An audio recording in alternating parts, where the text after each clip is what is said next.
bumerang bagi orang nggak senang sama dianya gitu, bukan dengan Al-Qur'annya, tapi dengan orang yang membawa Al-Qur'annya. Kenapa? Karena misalnya dia berdakwah, umurnya sudah 25 tahun, tapi ada orang yang yang bersikap kepada orang itu misalnya dia marah ke orang, dia emosional gitu teman-teman ya. Umur fisiknya sudah 25 tahun, tapi cara berpikirnya seperti anak umur 15 tahun. Nah, itu teman-teman ya. Gitu, ada ngambek, umurnya 20 tahun, 22 tahun, tapi masih kepikiran ragu-ragu. Ini saya di sini mau dilanjutin apa enggak ya? Gitu teman-teman ya. Aduh, ini jenuh nih, mau gitu loh teman-teman, gitu ya. Jadi belum memilih dia gitu teman-teman ya, gitu. Nah, kalau yang sebagusnya itu adalah umur yang ini harus lebih dahulu dari umur ini. Nah, teman-teman misalnya ngambil ada seorang anak muda umurnya 19 tahun, tapi dia memimpin hampir 250.000 orang. Siapa ini? Al-Fatih. Nah, Al-Fatih itu umur biologisnya 19, tapi umur yang empatnya ini itu sekitar umur 24-25 tahun. Gitu teman-teman ya. Nah, oke. Nah, kita mau mau diskusikan itu sekarang teman-teman ya. Kenapa sih kita jadi orang ragu-ragu gitu ya teman-teman ya? Al-Quran setiap hari, kenapa orangnya jadi ragu? Kenapa orangnya masih iri gitu teman-teman ya? Kenapa orangnya masih hasadnya kuat? Kenapa orangnya nggak berani mengambil sikap? Harusnya teman-teman kalau dekat dengan Al-Quran kan orang yang paling berani gitu ya teman-teman ya? Nanti saya cerita, ada banyak yang nanti saya cerita ke teman-teman. Nah, baik. Tapi saya cerita aja lah ya, nanti takut lupa ya. Mungkin waktu itu teman-teman ada yang sudah lahir, ada yang belum lahir. Jadi pernah teman-teman dengar ada perang Bosnia waktu itu? Pernah dengar ya? Jadi itu antara kafir dengan muslim lah gitu teman-teman. Alhamdulillah Allah mudahkanlah saya ada di satu sekian banyak mujahid di situ gitu loh teman-teman. Saya nggak bercerita itu soal, saya mau menceritakan tentang suatu hari saya harus pindah dari sebuah medan pertempuran ke medan pertempuran yang lain di satu kota yang lain. Jadi itu musim dingin yang sangat luar biasa teman-teman. Jadi musim dingin itu tanah itu salju semua, putih semua. Alhamdulillah waktu itu kita adalah Allah mudahkan kita menang, bisa ngambil pampasan perang dari kafir Serbia waktu itu. Dari dapatlah mobil mobil sekarang diproduksi oleh Pindad gitu. Jadi mobilnya agak besar gitu. Kemudian kita naik ke sana. Nah kemudian lagi jalan itu ada di perjalanan itu ada orang yang menumpang. Jadi seorang yang badannya agak besar, kemudian ada anak kecil yang kemudian kami tahu itu anaknya, itu ayahnya. Kemudian kan tutup semua, kemudian dia numpang ke dalam mobil itu, kemudian kita suruh buka ininya, nutupnya karena musim dingin ya teman-teman ya. Buka penutup mukanya. Nah, kita kagetnya adalah dua orang bapak dan anak ini, anak itu kalau di Indonesia kelas 5 lah, kelas 5, 6 SD. Nah, kita kagetnya adalah wajahnya bukan wajah Eropa. Di Bosnia itu kan di Eropa ya teman-teman ya, bukan wajah Eropa. Kemudian kita tanya, Anda ini dari mana? Mereka jawabnya dari Gaza, dari Palestina. Jadi itu anaknya dari bapak ini. Nah, kemudian kita tanya, Anda dari Gaza itu, dari Palestina, masuk ke Bosnia ini berapa lama? Itu dia harus, kalau saya dulu masuk harus 7 bulan, harus lewat kemana-mana dulu teman-teman ya, jalan kaki dan lain-lain. Dia masuk sekitar 5 bulan, 6 bulan lah gitu teman-teman. Singkat ceritanya kita mau tanya sama dia, kenapa bawa anak? Orang lagi perang gitu loh teman-teman ya, kenapa bawa anak? Jawabannya dari ayahnya adalah, ini anak saya ini umurnya kalau di kita ini kelas 5 SD lah, kelas 6 SD. Dan saya tanya, kenapa Anda bawa anak ini? Nah, apa jawab dari si ayah ini? Sedang latihan perang. Anaknya sedang latihan perang. Jadi anaknya sedang latihan perang. Dalam rangka apa? Kelak kemudian hari insya Allah, kata si ayahnya, mudah-mudahan Allah izinkan dia salah satu komandan dari Brigade Izzuddin Al-Qassam. Dan ternyata teman-teman setelah puluhan tahun kemudian saya baru dengar bahwa ternyata yang salah satu yang syahid itu adalah yang saya ketemu dengan anak-anak ini itu, yang ketemu itu. Jadi itu salah satu usaha bagaimana umur psikologis lebih matang dari umur biologis. Nangkap ya teman-teman ya? Nah baik, kita mau diskusikan itu teman-teman, tapi saya mau ngajak teman-teman mau ada cerita dulu sebentar. Nah, ini kok nggak nyambung ya? Oh, belum disambung. Ada yang ini? Oh, begini. Oh, enggak ada video. Ya. Jadi yang mana ini? Ya. Oh, ini. Oh, ya.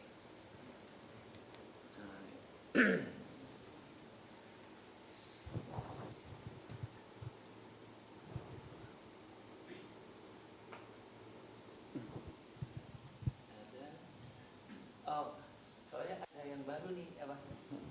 Filenya baru soal. Ah, boleh ya, boleh ya. Iya. Ada file barunya. Maaf ya, saya tambah kemarin. Apa nanti saya kirim aja ke sana?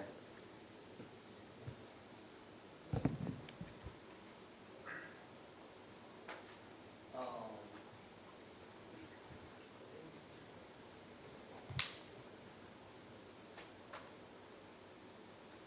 Maaf ya teman-teman ya.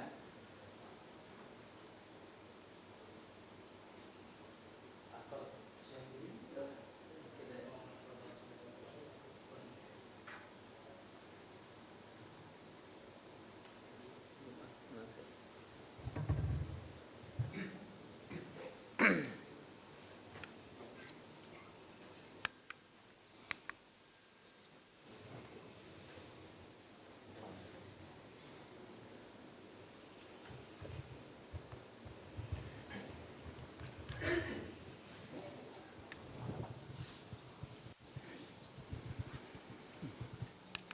Nah, baik teman-teman yang mulia Allah Subhanahu wa taala, saya mau ngajak teman-teman dengar cerita ini dulu ya.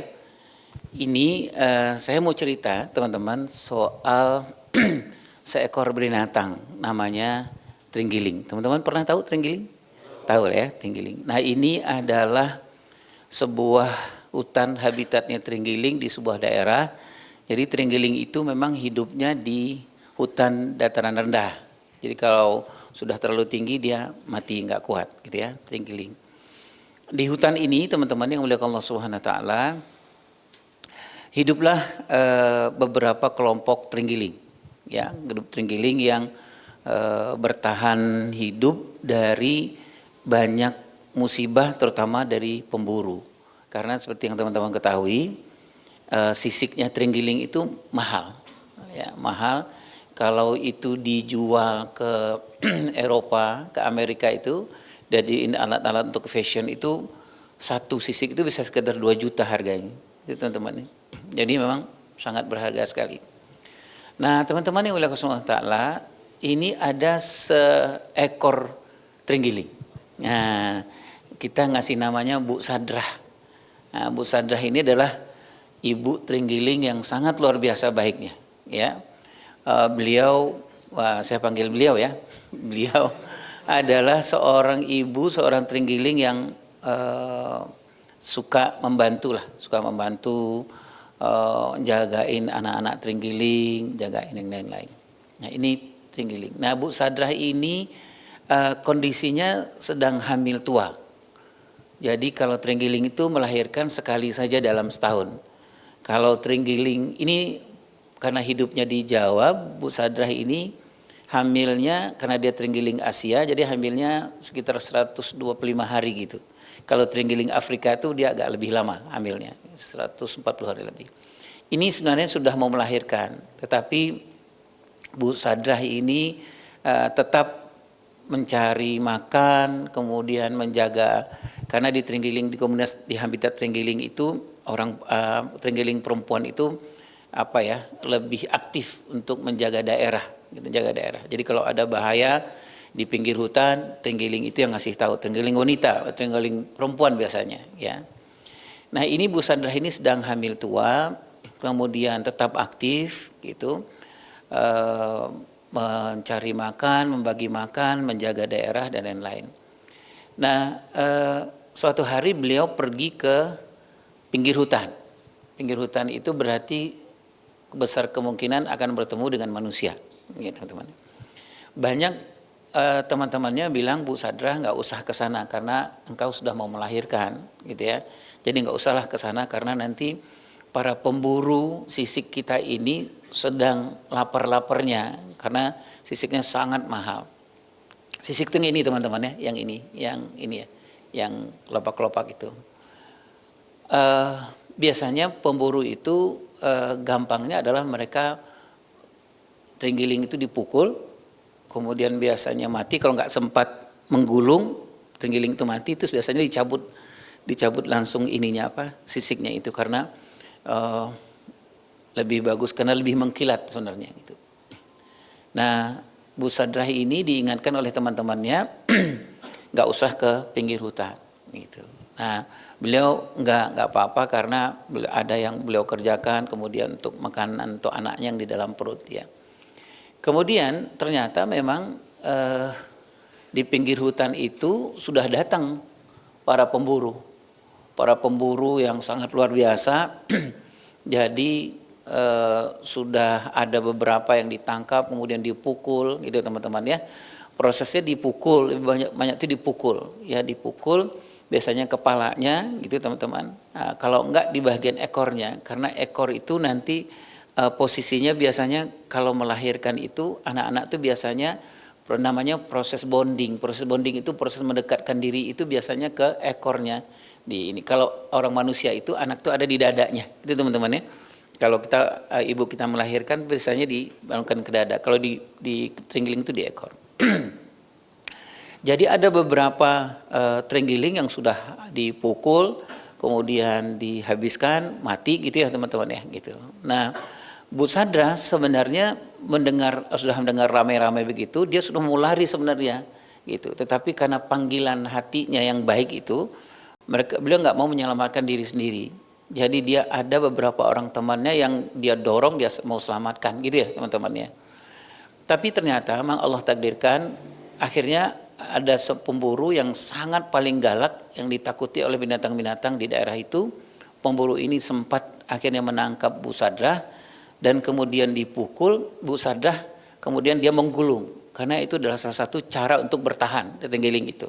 Jadi kalau biasanya landak itu kan dia bertahan durinya gitu teman-teman ya gitu. Kalau kucing biasanya cakarnya dikeluarkan gitu teman-teman ya gitu ya. Nah, Bu Sadrah ini menggulung, dia gulung badannya, kemudian sama pemburu itu dibuka gitu ya, dibuka karena Bu Sadrah ini badan yang paling besar, berarti kan sisiknya paling banyak, dibuka nggak bisa dibuka, dia bertahan terus gitu. Kemudian dipukul kepalanya, sakitnya luar biasa, dia bertahan terus gitu, menggulung terus. Akhirnya para pemburu itu bilang, ini aneh sekali nih terenggiling yang satu ini. Kenapa yang lain dipukul kemudian sudah mati gitu dan bisa kami dibuka gitu. Dan ini Bu Sadrah ini tetap menggulung, bertahan. Dipukul kepalanya dia tetap bertahan, dipukul bagian ekornya dia tetap bertahan, dipukul bagian tulang punggungnya dia tetap bertahan. Dia menggulung terus, dibuka sama pemburunya nggak bisa. Jadi dia menggulung gitu teman-teman kayak gini terus dibuka gitu nggak bisa gitu. Akhirnya pemburunya bilang nggak ada kata lain, kita bakar. Nah gitu. Nah akhirnya dibakarlah. Tapi Bu Sadrah ini ketika dia bakar itu dia tetap bertahan. Walaupun itu sakitnya luar biasa gitu, karena semuanya dibakar, gitu, disiram, tetap bertahan. Jadi dia menggulung terus, akhirnya menggulung terus sampai pemburu ini bilang, kenapa sih kok bisa ada terenggiling yang sehebat ini gitu teman-teman? Sehebat ini dia bisa bertahan gitu, dipukul, diapakan, bahkan dibakar pun dia tetap menggulung gitu. Nah setelah itu hancur, Bu Sadrah ini meninggal, mati gitu teman-teman ya. Dan ternyata ketika bangkainya Bu Sadrah ini, dari ekornya itu keluarlah anaknya gitu teman, dalam kondisi yang masih hidup gitu. Nah teman-teman, ini anaknya yang kemudian lari ke bagian ekornya dari Bu Sadrah itu. Ceritanya sampai di sini gitu teman ya. Apa yang teman-teman dapatkan dari cerita ini? Kira-kira apa? Apa ya? Jangan ditanya kenapa namanya Bu Sadrah ya Irwan gitu, nggak usah ditanya ya gitu. Nah apa kira-kira teman? Ya silakan. Cinta, oke. Ayat tulis ya, cinta. Jadi beliau Bu Sadrah ini bisa bertahan Bertahan ya, bertahan ya. Itu karena cinta ya. Bertahan karena cinta. Ada yang lain? Makasih ya, Ustaz. Pengorbanan, pengorbanan. Ya. Pengorbanan.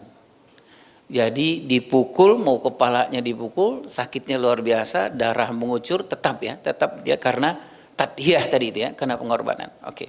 Ada lagi yang lain? Makasih ya, Ustaz. Apa? Kepedulian? Kepedulian maksudnya Oke, baik, baik. Kepedulian ya. Oke. Kepedulian. Oke. Terus apa lagi? Perjuangan, ya, perjuangan. Perjuangan, ya. Jadi teman-teman bayangkan ya Bu Sadrah itu ya, orangnya suka nolong, kemudian dia ngebelain temannya, gitu teman-temannya, terus kemudian nggak langsung kabur, dipukul yang paling berat, yang pukulan yang paling berat lah dalam hidupnya itu kepala, gitu teman-teman. Karena kalau kepala tuh selesai sudah. Tapi Bu Sadrah ini bertahan gitu, walaupun luka, darah mengucur, dia tetap gitu. Nah bahkan ketika itu dia menggulungkan badannya, teman-teman, dalam rangka apa itu dia menggulung badannya? Ya, dalam rangka apa satu? Melindungi anaknya. Melindungi anaknya ya. Jadi tadi mungkin itu ya teman-teman ya, berkorban tadi ya. Berkorban ya gitu. Ada lagi yang lain? Apa teman-teman nyebut Bu Sadrah ini adalah orang yang seperti apa? Pantang menyerah. Oke, pantang menyerah. Apalagi? Apa nak? Tegar, tegar ya, oke. Tegar, kuat mental. Oh, Masya Allah, kuat mental. Apalagi? Bayangkan ya, dipukul, sudah darah keluar, kemudian hanya cuman dia yang dibakar, gitu teman-teman ya. Dan dia tetap bertahan. Dia menggulung badannya terus tetap bertahan. Apapun yang terjadi, darah ngucur, dibakar gitu, dia tetap bertahan. Gitu. Apa itu teman-teman? Karena dia punya harapan, ya oke. Jadi dia punya harapan. Jadi dia punya harapan. Dia punya orang yang punya visi misi, pasti orang yang bertahan. Gitu teman-teman ya. Kalau orang yang lemah, orang ragu-ragu, pasti dia nggak punya harapan. Ya, gitu ya teman-teman. Oke. Apalagi yang lain? Boleh?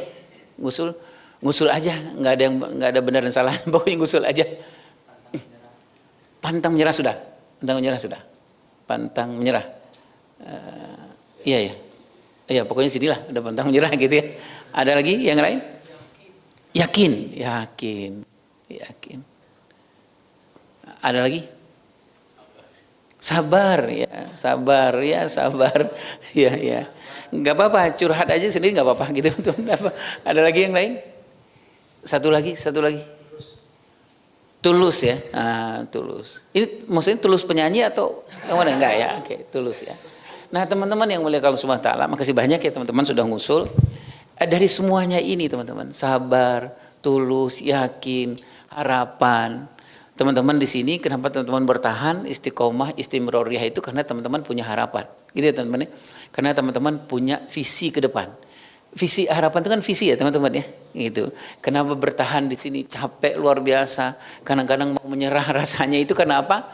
Karena punya harapan. Gitu ya teman-teman ya. Oke. Tegar. Nah, tegar itu kayak apa ya? Seperti ombak datang, badai datang, apa tetap bertahan gitu ya. Makanya tegar itu seperti batu karang gitu teman-teman ya. Ya, batu karang. Mau badai, mau tsunami, mau apapun gitu datang tapi dia tetap bertahan. Meskipun mungkin berubah bentuknya atau apa dia tetap bertahan di situ. Enggak pergi kemana-mana gitu ya. Oke. Ada perjuangan. Nah, perjuangan. Kemudian ada cinta. Nah ini menarik cinta ini. Ya, orang Bu Sadrah itu dia mengorbankan dirinya itu dalam rangka apa? Ya, lafik. Sama seperti teman-teman. Kalau teman-teman bertahan di sini, teman-teman nggak mau bertahan di sini, itu kalau target teman-teman cuma bisa menghafal, teman-teman kan kabur setelah ini.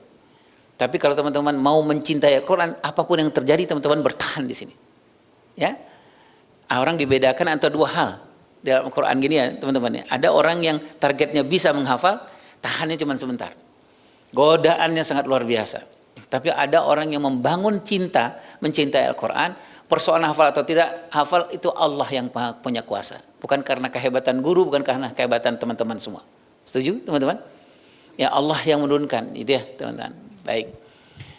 Ada lagi bertahan, sudah, kemudian pengorbanan dan yang lain. Dari semuanya ini, teman-teman boleh nggak menyebut satu kata, gitu. Orang yang seperti ini, kita nyebutnya adalah orang yang seperti apa? Beriman, oke, satu. Masya Allah gitu ya. Kedua, maksudnya ini Bu Sadrah itu orang binatang yang apa? Yang punya kekuatan atau punya ketangguhan? Nah, itu teman-teman ya. Jadi kita mau diskusikan ini teman-teman, soal ketangguhan. Gitu teman-teman ya, ketangguhan. Teman-teman pernah lihat orang yang punya ketangguhan? Ada? Bapak ibu di kampung, itu orang yang paling utama punya ketangguhan. Bapak, teman-teman ingat sekarang, yang teman-teman yang datang luar daerah, itu bapak lelaki yang punya ketangguhan. Laki-laki yang menyimpan air matanya itu, padahal dia mau curahkan air matanya sebenarnya, sakit luar biasa sebenarnya dia bekerja, tapi dia tahan karena dia punya ketangguhan. Gitu kan ya? Ibunya teman-teman di rumah itu yang sebenarnya dia sudah nggak mampu sebenarnya, badannya nggak kuat lagi menopang badannya sebenarnya, tapi dia nggak mengeluh. Apa itu? Ibu teman-teman itu yang punya ketangguhan. Nah teman-teman ingat bapak ibunya teman-teman punya nggak yang ini semua? Punya ya, punya ya. Gitu, teman. Nah teman-teman yang mulia Allah, kita akan diskusikan yang ini. Nah semuanya ini ada nih teman-teman. Teman-teman bilang tadi bertahan, beradaptasi, bounce back. Bounce back itu adalah seperti bola bekel. Bola bekel itu kalau dilantun, diinikan ke bawah, dia akan melantun. Jadi ketangguhan itu adalah orang yang jatuh tapi dia bangun kembali. Sepakat teman-teman? Ya. Jadi ketangguhan itu adalah orang yang pantang menyerah. Dia udah 2 bulan 3 bulan ngafalnya susah banget gitu teman-teman. Tapi dia nggak mengeluh. Tapi dia berusaha sekuat mungkin memohon kepada Allah SWT supaya dia bisa menghafal lebih baik. Nah ini sama saja. Tadi teman-teman sudah sampaikan ada mental yang kuat, yang gigih, daya lenting. Daya lenting itu seperti kalau di pohonan itu bambu. Teman-teman ingat bambu? Bambu itu kalau ditekan dia melenting ya teman-teman ya. Karena bambu itu punya ketangguhan. Nah teman-teman yang mulia Allah, inilah yang menjadi banyak musibah di generasi kita sekarang. Termasuk saya nih teman-teman ya. Kadang-kadang ada masalah sedikit kita langsung mundur teman-teman ya. Kenapa banyak sekarang anak laki-laki yang tidak berani fight, tapi beraninya adalah flight. Kalau ada masalah ngeles gitu teman-teman ya. Kalau ada masalah lari gitu ya, tidak menghadapi persoalan. Nah, apa sebabnya? Karena dia minim soal ketangguhan. Gitu kan teman-teman ya. Baik. Nah, sudah siapa yang bisa memberikan definisi sesuai dengan teman-teman masing-masing? Ketangguhan itu apa kira-kira? Sesuai masing-masing kita ya, masing-masing kita. Ini nggak ada benar dan salahnya. Apa ketangguhan kira-kira? Yang sesuai yang teman-teman rasakan. Tadi saya sudah cerita soal Bu Sadrah, itu teman-teman ya. Ketangguhan itu adalah orang yang tidak sekedar bisa tapi mencintai, gitu teman-teman ya.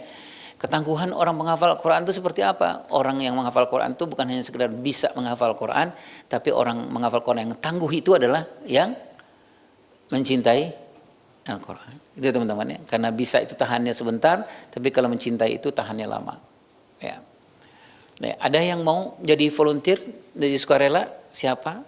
Menurut teman-teman saja, ketangguhan itu apa? Silahkan. Siapa? Mas Sofyan ya. Mas Sofyan dari mana? Asalnya dari? Dari Riau. Riaunya di? Rumbai. Rumbai Jaya. Oke, baik. Bismillah. Terima kasih Abi. Kami doakan semoga sehat selalu. Amin. Berkah, Insya Allah. umur berkah. Amin. Insya Allah. ilmu dan istiqomah dalam jalan kebaikan. Amin. Kami ingin sedikit Ya. memberikan pandangan bahwasanya ketangguhan itu adalah kemampuan seorang untuk bertahan dan terus maju, mampu beradaptasi dan selalu bangkit setiap ia jatuh, pantang menyerah. Ini karena orang ini memiliki mental yang kuat. Kenapa beliau punya mental yang kuat? Karena mereka memiliki harapan dan cinta gitu. Oke. Ustadz Sofyan pernah nggak ngerasakan dalam kehidupannya seharusnya aku tangguh waktu itu gitu ya. Tetapi waktu itu nggak punya ketangguhan, maka jadi dalam salah satu dalam kehidupan kehidupannya Ustadz Sofyan. Pernah. Kapan itu? Waktu mondok. Waktu mondok. Jadi kejadiannya kalau boleh cerita? Kejadiannya karena karena susah. Enggak kuat untuk berceritanya atau baik, makasih banyak ya Mas Sofyan. Ada lagi yang lain? Makasih banyak. Masing-masing kita pernah ngalami, kita pernah gitu, harusnya aku tangguh waktu itu, tapi karena nggak punya ketangguhan, akhirnya semuanya pergi gitu loh teman-teman ya. Semua kesempatan gitu, semua nggak dapat kesempatan. Karena apa? Karena kita nggak punya ketangguhan gitu teman-teman gitu. Nah, ada lagi yang lain? Kira-kira ketangguhan tuh menurut saya gini loh ya Irwan. Gitu. Siapa? Mas Alif mau nyoba? Silakan Mas Alif. Mas Alif tadi nunjuk apa? Enggak nunjuk ya. Cuma meriksa tunjuknya aja gitu ya. Silakan Sobari. Mas Alif. Ini bukan pengajian ya teman-teman ya. Jadi kita sama-sama aja semuanya. Ya, silakan Mas Sobari. Jadi kalau menurut saya tangguh itu. Mas Sobari dari mana dulu? Saya dari Lampung. Lampungnya di? Di Lampung Selatan. Di Jati Agung. Oke, baik. Terus? Jadi kalau menurut saya tangguh itu simpel aja, maksudnya bertahan dan bangkit. Oh, Masya Allah, bertahan dan bangkit. Yeah. Bertahan dan bangkit, gitu teman-teman ya. Yeah. Jatuh tapi nggak melo gitu Yeah, teman-teman ya. Nggak berlama-lama di lingkaran. Itu Masya Allah. Jadi nggak lama-lama, kalau jatuh nggak lama-lama gitu teman ya. Gitu. Kalau tidur jangan terlalu lama gitu ya. Saya kelamaan tidur nanti malah ini. Jadi kalau bertahan dan bangkit, pernah ngalamin?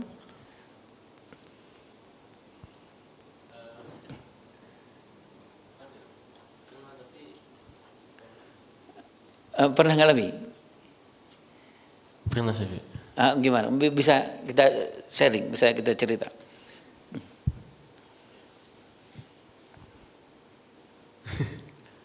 Bingung. Ya, tapi teman-teman ini ya, Ustaz Supari nangkap ya, maksudnya ketangguhan tuh nangkap ya. Nangkep. Jadi karena memang tidak mampu bertahan dan bangkit, gitu ya, maka banyak kesempatan tuh hilang sama sekali. Iya. Ya, misalnya jatuh terus banyak ngeluh, banyak apa gitu ya, bukannya bangkit, bukannya untuk balik ya. Oke, baik. Ada satu lagi teman-teman yang mau, ya silakan. Mas Azlan.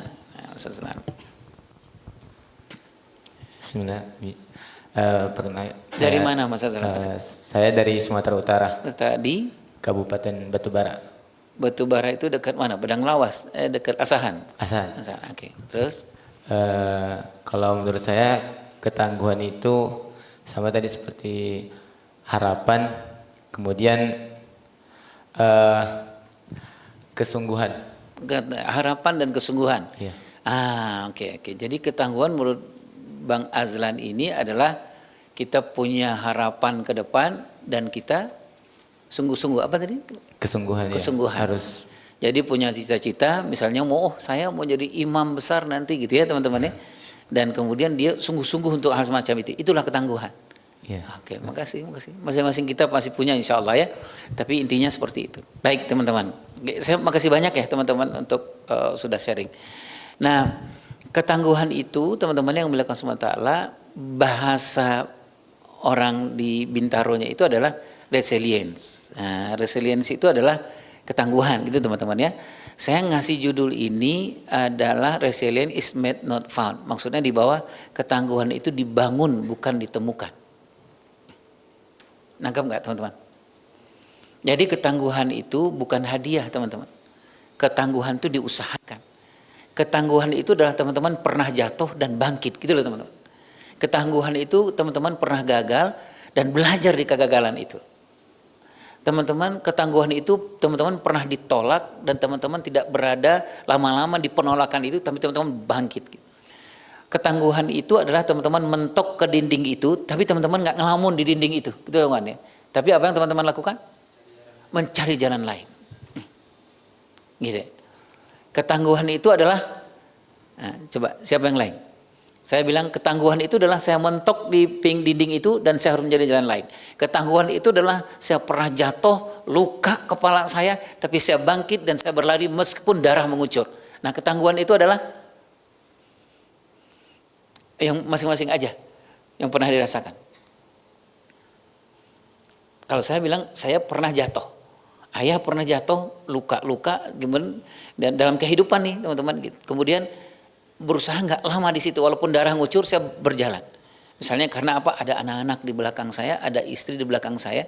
Kalau saya lebih banyak ngelamun saya jatuh itu anak-anak nggak makan apa-apa, istri nggak dapat makan apa. Tapi saya bangkit. Gitu. Nah, apa ketangguhan itu adalah bangkit dari masalah. Oke, apa siapa lagi? Siapa lagi, teman-teman? Nggak usah dipikirkan karena ini nggak ada ujiannya juga nih, ya Mas Zai.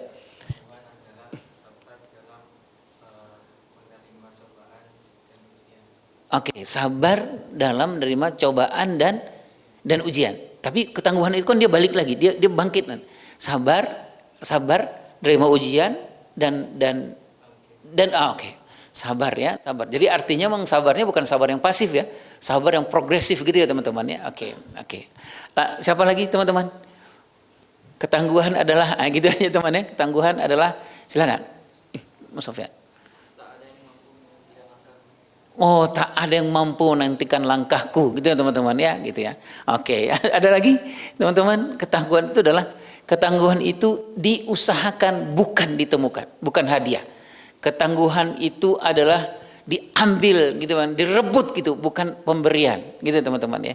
Bukan sekedar hanya oh ini kita udah punya potensi untuk tangguh punya, tetapi ketangguhan itu memang harus diusahakan. Ketangguhan itu adalah kita pernah jatuh dan kita bangkit kembali. Ketangguhan itu adalah saya di rumah saya, keadaan saya, keluarga saya sangat keadaan miskin, tapi saya berangkat ke Jakarta untuk mendapatkan. Mudah-mudahan Allah berikan dengan saya ke Jakarta itu mudah-mudahan Allah bukakan rezeki yang lebih luas, bisa saya memberikan yang terbaik Bapak Ibu saya. Itu ketangguhan. Ada lagi yang lain? Silakan, Mas Walidin. Orang yang gagal tapi tidak pernah berhenti mencoba. Oke, makasih Mas Walidin. Orang yang gagal. Jadi gagal itu bagi orang yang ketangguh, orang punya tangguh, gagal itu bagi dia adalah gagal, dia nggak marah sama kegagalan, gitu teman-teman ya, gitu ya. Karena bagi dia kegagalan itu adalah bagian dari pengalaman hidup dia, gitu ya teman-teman. Oke, baik, makasih teman-teman. Jadi ini yang kita mau diskusikan kawan-kawan, ketangguhan, ya. Tapi persoalannya adalah, Ayah Irwan, saya nggak punya ketangguhan itu. Pernah nggak teman-teman ngalami itu? Saya kalau jatuh tuh Irwan, ya Allah bawaannya melo aja. Ya Allah gimana ya? Ya Allah kayaknya tempat saya bukan di sini. Gitu lah teman-teman ya.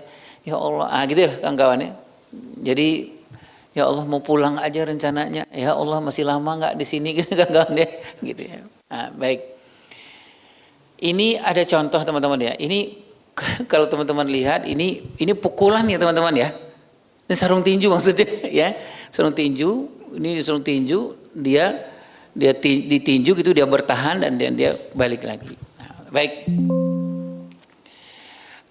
Ini kenapa teman-teman harus punya ketangguhan itu, teman-teman mengusahakan ketangguhan itu karena target hidup teman-teman itu kalau Allah menyebutkan adalah jangan jadi pemuda yang lemah. Betul ya teman-teman ya?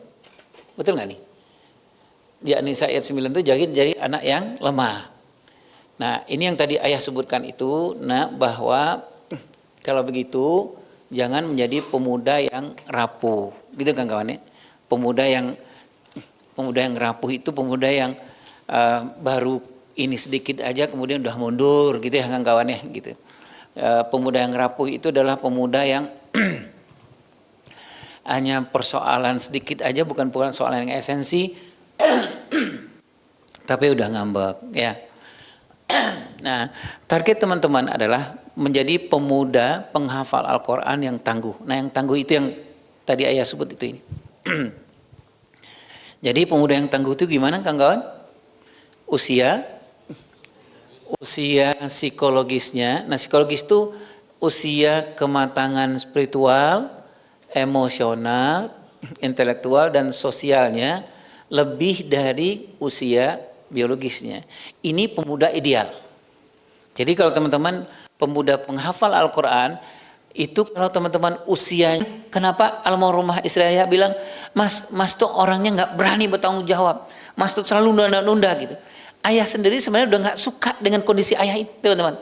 Nggak suka dengan kondisi ayah ini karena juga orang nggak suka sama ayah, gitu kan? Orang nggak benci sama ayah bukan karena fisiknya ayah, tapi bencinya karena sifatnya, gitu loh kan.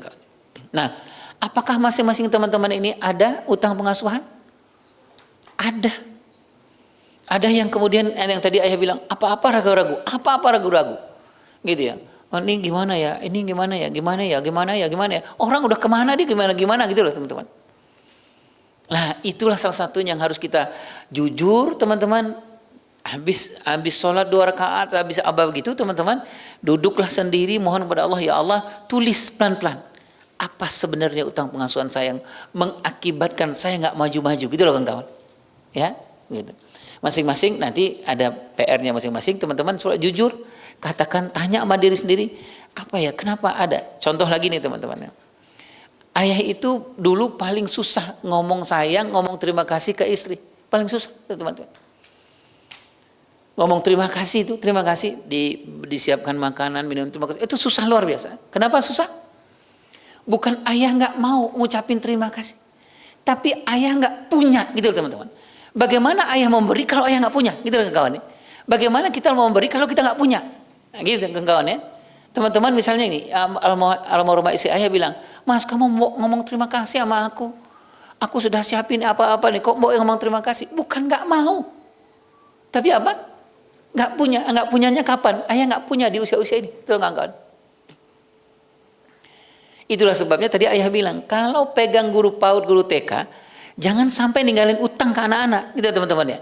Kalau misalnya apa? Ini kita lagi ngajar guru anak PAUD dan TK nih atau SD. Kemudian dia bilang, Pak Guru, Ustadz, ini pensilnya jatuh gitu. Kalau kita nggak menyontohkan ke dia gitu teman ya. Kalau kita punya hutang yang seperti ayah nih, nggak bisa, oh ya taruh di situ. Tapi nggak pernah dia diucapkan terima kasih ke dia. Namanya kita ninggalin hutang pengasuhan buat anak-anak murid kita gitu teman-teman. Suatu saat kemudian dia akan susah berterima kasih kepada orang lain. Kenapa? Karena dia nggak pernah dapat contoh terima kasih. Kenapa nggak dapat contoh terima kasih? Karena gurunya punya hutang pengasuhan. Itu yang kawan-kawan. Nangkap ya? Nangkap ya kawan-kawan? Oke. Nah baik. Nanti kita uraikan satu-satu ya nak. Kemudian yang kedua teman-teman, tadi ada yang mengatakan bahwa orang yang pemuda yang tangguh itu adalah pemuda yang punya harapan dan kemudian dia apa tadi nak Azlan? Punya harapan, berarti punya dia harapan ke depan seperti apa dan dia sungguh-sungguh untuk mencapai harapan itu. Namanya roadmap kalau di dalam pengasuhan. Roadmap itu apa teman-teman? Kita punya cita-cita 20 tahun ke depan mau jadi apa dan teman-teman bikin strategi untuk mencapai cita-cita itu apa. Gitu ya nak ya. Jadi teman-teman nanti kita coba, kalau teman-teman sudah pernah bikin itu, alhamdulillah. Tapi kalau belum, nanti kita coba bareng-bareng. Karena pemuda yang tangguh itu ciri-cirinya adalah 20 tahun ke depan dia mau jadi apa, di mana dan bagaimana. Gitu loh kawan-kawan. Jadi jangan bilang, Sofyan 10 tahun ke depan jadi apa? Wallahu a'lam bishawab, ayah gitu. Ini bukan pemuda yang tangguh nih. Ya, gitu. Misalnya siapa? Hilmi. Hilmi 20 tahun ke depan jadi apa? Jadi apa ya? Jadi apa ya? Jadi apa aja lah ya, yang penting hidup gitu ya. Hanya itu bukan pemuda yang tangguh tuh teman-teman. Ya. Ya. Bram 20 tahun ke depan jadi apa Bram? Gitu. Perbisnis sukses ya. Berarti ditaruh di sini 20 tahun ke depan. Berarti Bram, kalau ayah tanya apa tahapan-tahapannya, berarti Bram bikin itu. Itu namanya roadmap. Ya, pemuda yang tangguh itu pemuda yang punya roadmap, kawan-kawan. Jadi kalau nggak punya roadmap, misalnya yang tadi ayah bilang tuh, misalnya apa?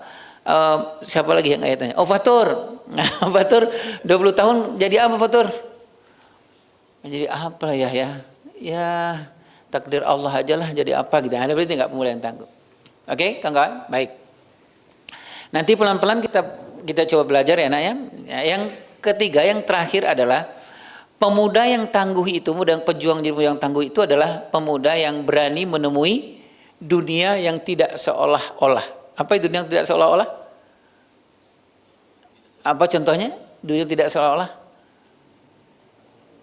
Pernah kecewa nggak Sobari? Nah, itu dunia yang tidak seolah-olah. Sobari ketika kecewa itu Sobari kabur atau hadapi? Hadapi. Ya. Itu namanya temui dunia yang tidak seolah-olah. Gitu. Bram pernah kecewa? Pernah ditolak? Maksudnya bukan tolak soal itu aja, teman. Pernah, misalnya ayah nih contoh ya. Waktu apa ya, dalam keadaan yang sedang mencari uang, sedang mencari karir gitulah, sering ditolak Bram. Ngasih lamaran ditolak, ngasih lamaran kerja ditolak gitu ya. Ketika kita menemui penolakan itu dan kita bilang yes, aku akan bangkit, itu namanya dunia yang tidak seolah-olah. Ya, nanti kita diskusikan. Baik. Maaf, ini ayah sampai jam berapa ya? Udah selesai? Belum ya? Oke. Masih ya, besar ya. Nah, ini quote-quote aja. True resilience itu through challenge not found in comfort zone. Jadi apa itu nak? Ketangguhan itu bukan kita menghindar dari ketangguhan, itu adalah berdasarkan kita menghadapi banyak tantangan, bukan dalam keadaan yang comfortable zone, bukan dalam kondisi nyaman gitu teman-teman ya. Ketangguhan itu. Baik. Ini satu. Apa tadi yang satu yang kita bahas mengenai hutang pengasuhan? Oke.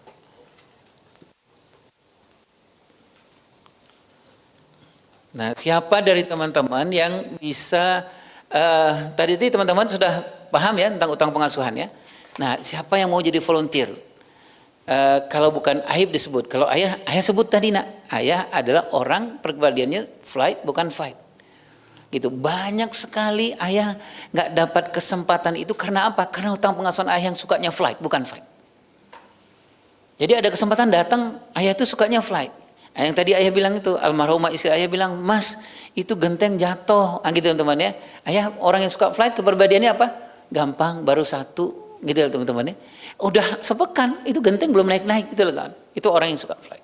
Nah, teman-teman sebutkan satu saja. Yang teman-teman punya, merasa bahwa itu utang pengasuhan teman-teman, yang berakibatkan teman-teman tuh jalannya mandek gitu loh kawan-kawan. Nggak maju-maju gitu loh nak, gitu ya. Apa kira-kira? Kalau ayah tadi gitu, bahkan itu menjadi tidak baik buat rumah tangga ayah. Ya. Orang yang nggak susah memuji gitu loh teman-teman. Susah bilang makasih ya, itu susahnya luar biasa.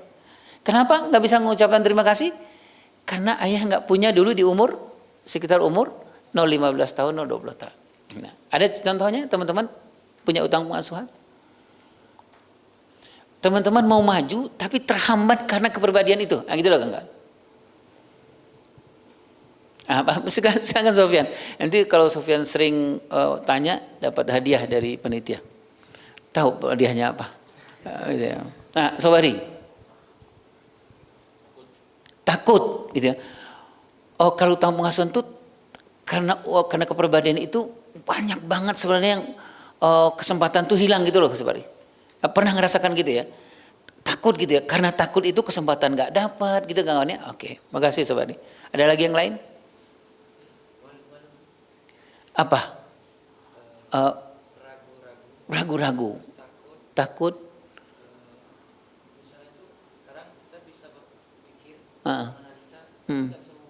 Oh, oke.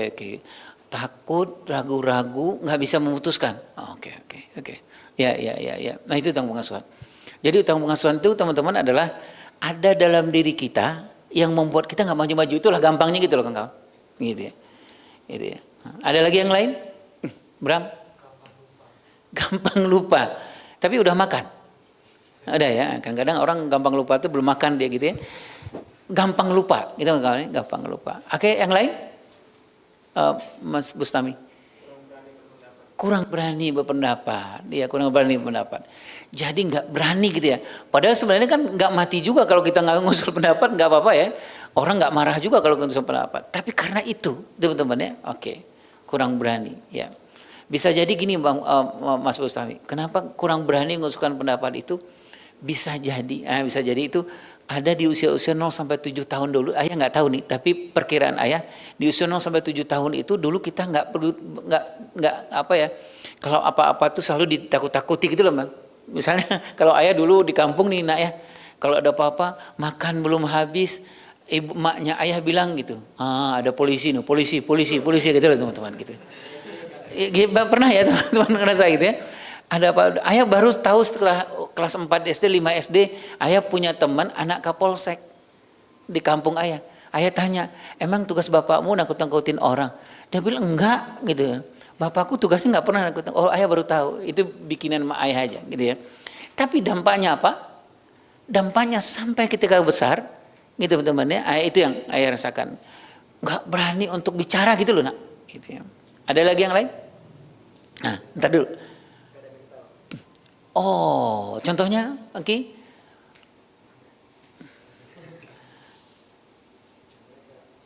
Yang pernah dialami. Oh, padahal sebenarnya bisa. Oh, oke. Siap. Ayah nggak ngelihat nih. Rifki, gimana Ki? Tidak percaya diri. Contoh pernah Rifki alami apa?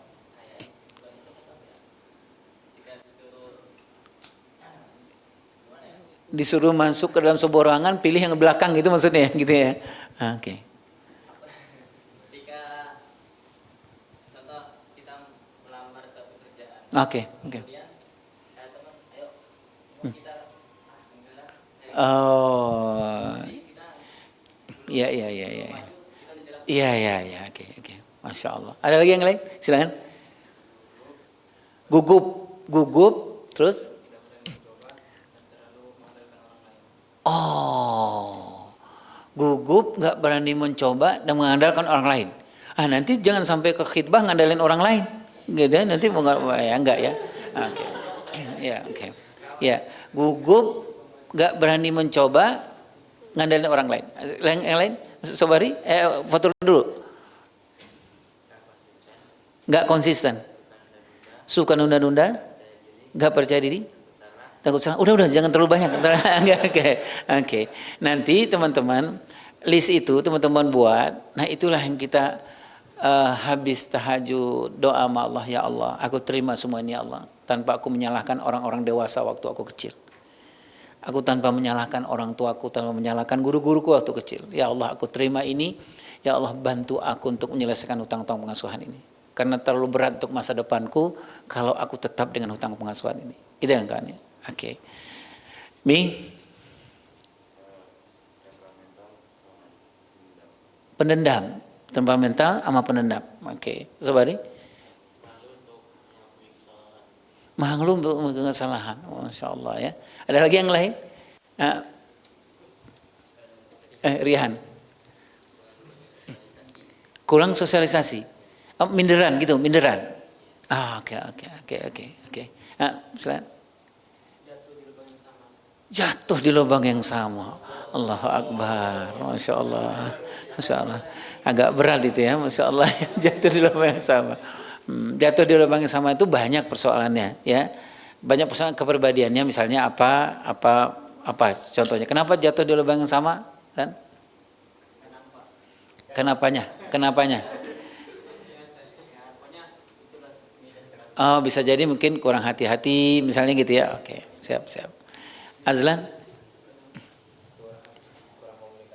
Kurang komunikasi. Jadi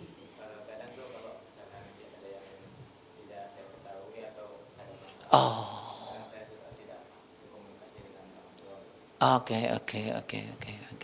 Ya. Baik. Nah, teman-teman, karena waktu kita asarnya jam 15 15-17 ya, oke. Waktunya nggak terlalu banyak. Nah, ini utang pengasuhan itu. Nah, utang pengasuhan itu masa yang sekarang, kepribadian teman-teman sekarang yang disebabkan oleh waktu dulu, waktu teman-teman, waktu dulu. Nah, ayah contohkan apa tadi? Ayah orangnya sukanya flight, nggak fight. Bukan karena persoalan sekarang. Tapi persoalan dulu di usia-usia terbaiknya dulu ya teman-teman ya. Nah, oke. Nah, ini definisinya kawan-kawan. Nah, ini ayah mau menerangkan sedikit ya. Ini perjalanan hidupnya kawan-kawan ya. Nah, biasanya teman-teman kepribadian menetap itu nanti sudah di usia ini sudah menetap nih teman-teman. Jadi kalau orangnya ragu-ragu nih akan menetap nih ke sini. Kalau orangnya nggak berani ngambil sikap dia akan menetap nih, ya. Kalau orangnya nggak percaya diri akan menetap nih, usia menetap. Kalau orangnya nggak pede, orangnya tuh nggak berani, orangnya apa gitu teman-teman, pendendam dan lain yang tadi teman-teman sebutkan, dia akan menetap di usia ini. Mau dia penghafal Al-Quran, dia mau hafal hadis, apal saja dia akan menetap kepribadian itu. Nah, itu yang ayah contohkan tadi itu. Ada orang yang sudah hafal Al-Quran, hafal hadis, tapi ada orang yang butuh bantuan, gak berani gitu loh teman-teman. Gak berani. Ada orang dia aniaya, ini ada di depan sini, kan? Tapi gak ada keberaniannya gitu loh teman-teman. Karena apa? Kepribadiannya sudah menetap, pengecutnya sudah menetap gitu loh teman-teman. Gitu ya nak ya. Oke. Nah, teman-teman yang mulia Allah Subhanahu wa taala, ini bukan nggak bisa dirubah, tapi bisa kita ubah. Nah, ini yang kita pelajari sekarang, enak ya. Nah, ini teman-teman, usia yang terbaik yang ayah bilang tuh adanya di usia ini.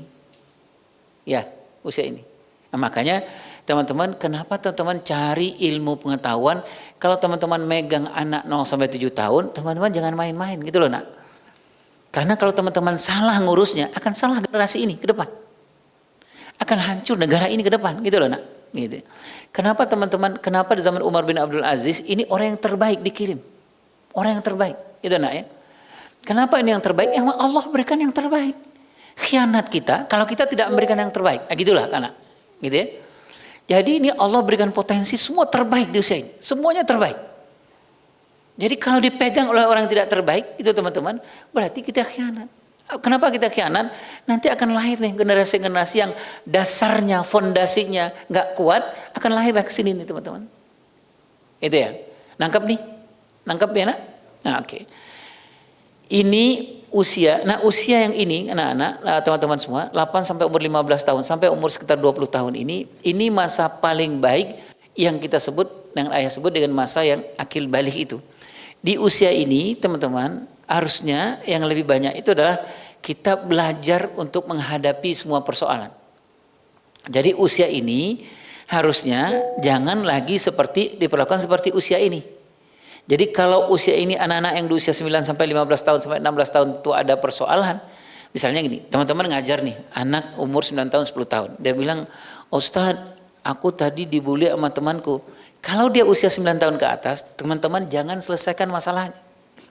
Apa yang harus kita lakukan? Kita bilang sama dia, menurut abang bagusnya gimana? Gitu lah nak ya.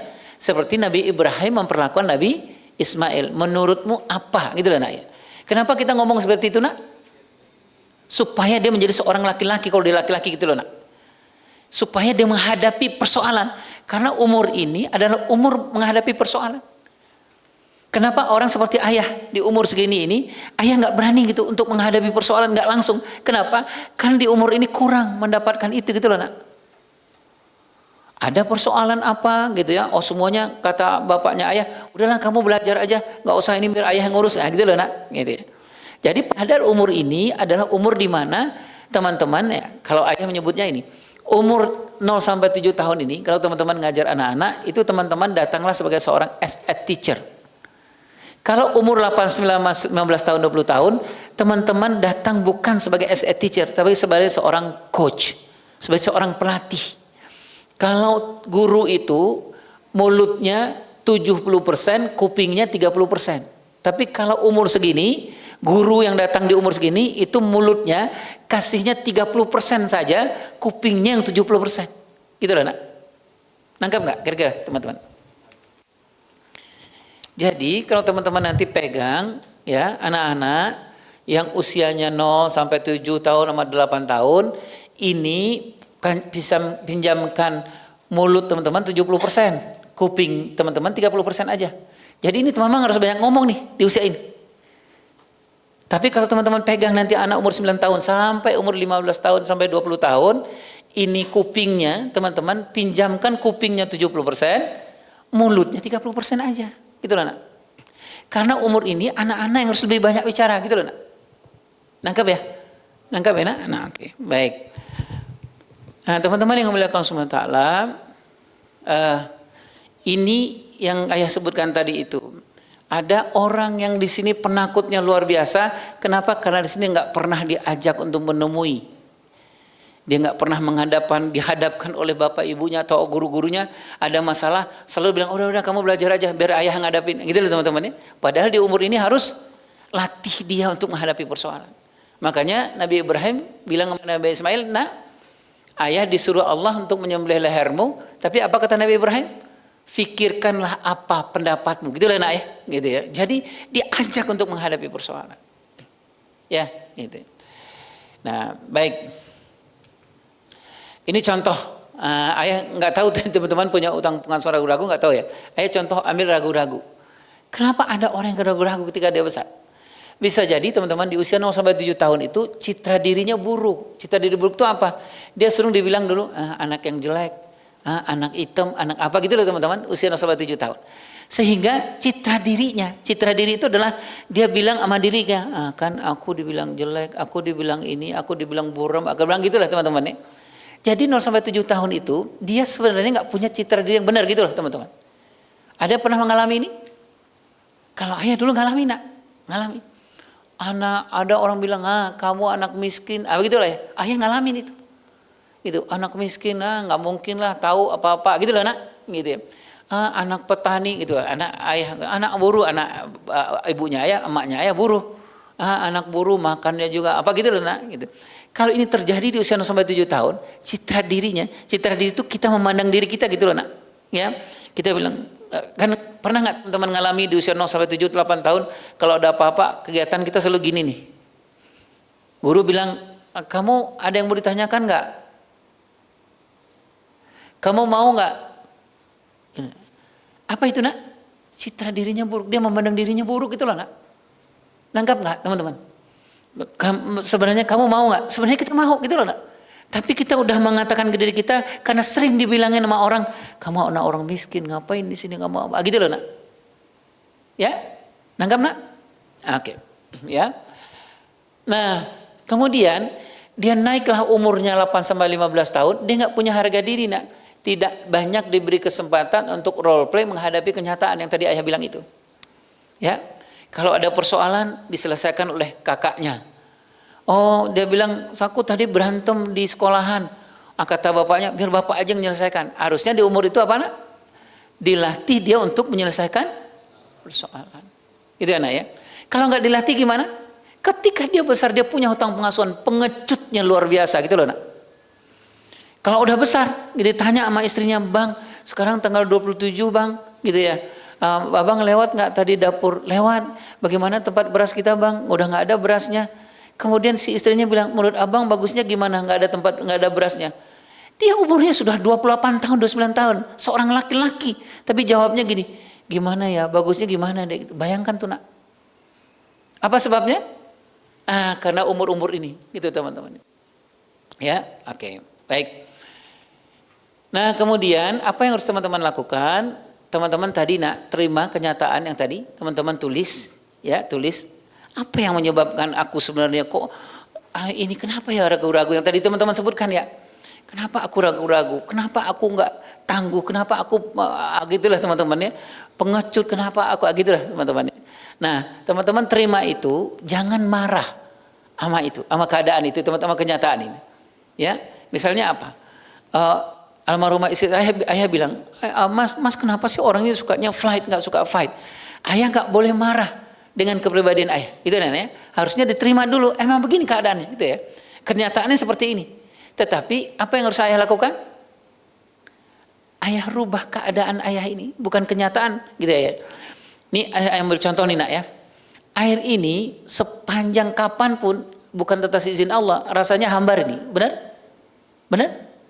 Kalau ayah bilang, apa airnya hambar atau apa gitu, nggak akan berubah nih teman-teman, nggak akan pernah berubah. Tapi kalau ayah bilang, ya Allah mudah-mudahan kalau saya minum air ini serasa air zam-zam apa kan gitu, berubah nggak kira-kira?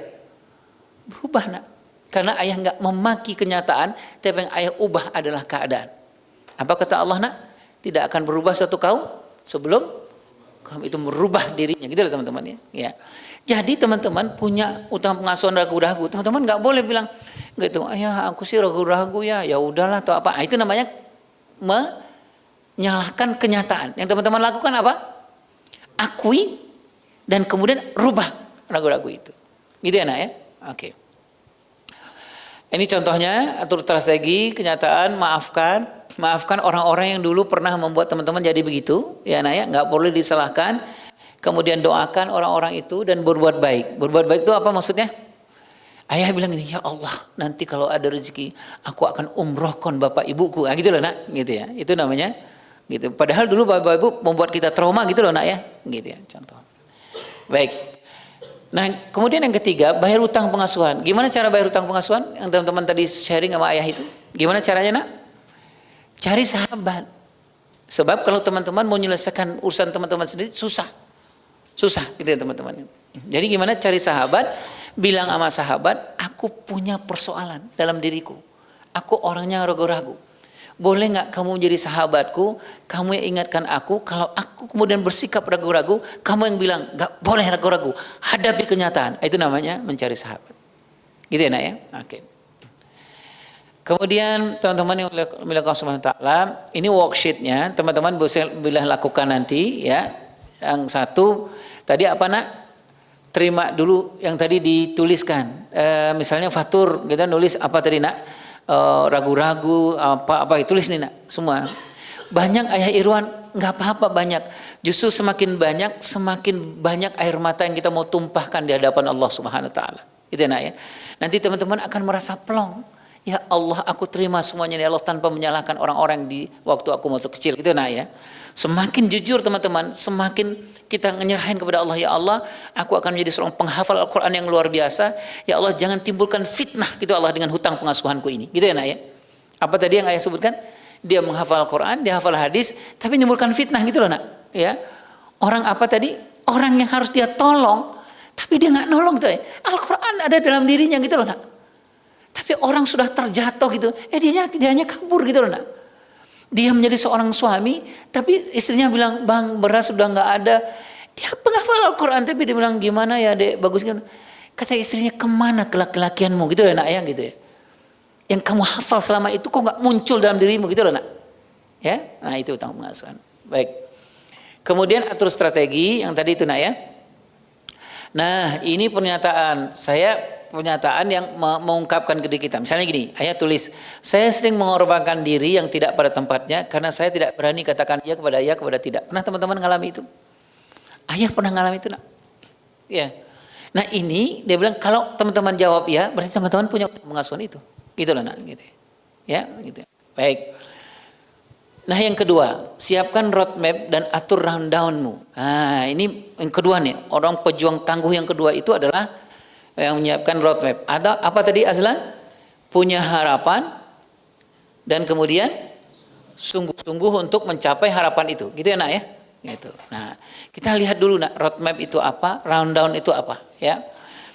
Bagi seorang pejuang muda seperti teman-teman itu, roadmap itu contohnya ini nak. Roadmap itu adalah rencana besar teman-teman 10-20 tahun ke depan. Mau jadi apa dan mau buat apa dan bagaimana caranya mengerjakan itu. Itu roadmap. Jadi jangan ayah nggak tanya lagi ke Zaki cita-cita Zaki apa. Ayah nggak tanya cita-cita lagi. Ayah akan tanya ke Zaki karena Zaki adalah pemuda pejuang Al-Quran. Ayah tanya roadmapmu apa nak. Nah nanti Zaki akan menjawab 20 tahun ke depan ayah Irwan aku akan menjadi imam di sebuah negara besar di Eropa. Gitu ya. Gitu. Aku punya jamaah ini. Kemudian ayah tanya. Gimana cara mau mencapai ke Eropa? Tahapan-tahapannya. Itu khasnya pemuda pejuang itu nak. Jadi bukan lagi soal cita-cita. Sobari roadmapnya apa? 20 tahun ke depan apa? Ya jadi ini ya. Bagaimana cara mencapainya? nggak tahu ya gimana. Itu bukan roadmap. Itu bukan pejuang. Itu bukan ciri-cirinya pejuang muda Al-Quran. Jadi habis ini bagi teman-teman yang belum punya roadmap, teman-teman bikin roadmap. Itu ya nak ya. Nah, baik. Nah teman-teman, roadmap itu adalah ini yang ayah sebutkan itu. 20 tahun ke depan teman-teman mau jadi apa dan buat apa, kemudian bagaimana caranya untuk menjadi itu. Gitu ya nak ya. Ayah ambil contoh nih, 20 tahun ke depan misalnya apa? Tadi jadi imam besar di sebuah negara Eropa. Gitu ya nak ya, imam besar di sana. Berarti 20 tahun ke depan. Ya, teman-teman ada sekarang di rumah musyawarah, betul? Ya, sekarang nih 2025. 1 tahun kemudian teman-teman apa yang teman-teman lakukan untuk mencapai ini? Itu namanya roadmap nak.